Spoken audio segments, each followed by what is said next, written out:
A supplemental index of Scriptural Miscellany, Part 8.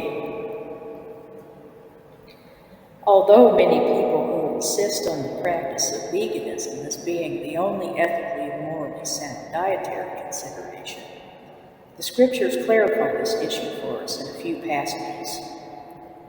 The first instance of God's provision given to the first man, woman, and creatures of the land is, of course, found in Genesis chapter 1, verses 29 through 30.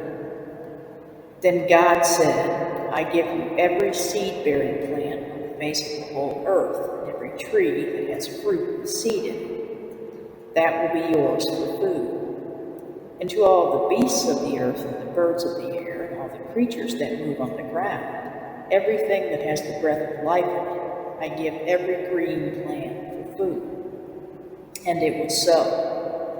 If one stops here in the biblical reading, specifically the first chapter of Genesis, one could very well reason that the first of God's creation, man, woman, and the beasts of the earth, air, and water, were indeed what we would today call vegetarians or vegans. However, if we read up to Genesis 9:3, God commands to the first man and woman, everything that lives and moves will be food for you. But interestingly enough, there is also a New Testament scripture which makes an allowance for lesser dietary restrictions. It is found in Mark 7:14 through 17.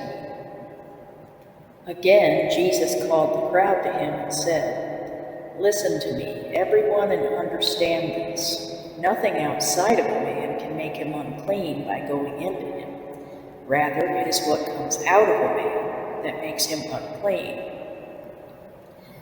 And Jesus further expounds, Mark 7:20 through 23. He went on, what comes out of a man is what makes him unclean. For from within, out of men's hearts, come evil thoughts, sexual immorality, theft, murder, adultery, greed, malice, deceit, lewdness, envy, slander, arrogance, and folly. All these evils come from inside and make a man unclean. After he had left the crowd and entered the house, his disciples asked him about this parable. Are you so dull? He asked. Don't you see that nothing that enters into a man from the outside can make him unclean? For it doesn't go into his heart, but into his stomach, and then out of his body. In saying this, Jesus declared all foods clean. And last but certainly not least, the key scriptural passage which settles this particular issue of theological debate is in Romans 14:1 through 4. Accept him whose faith is weak, without passing judgment on disputable matters. One man's faith allows him to eat everything, but another man, whose faith is weak, eats only vegetables. The man who eats everything must not look down on him who does not. And the man who does not eat everything must not condemn the man who does, for God has accepted him.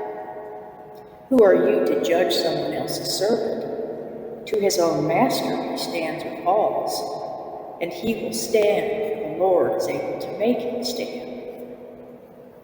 All in all, however, the Lord, of course, does not advocate the cruel and deliberate mistreatment of animals. Proverbs 12:10. A righteous man cares for his animals.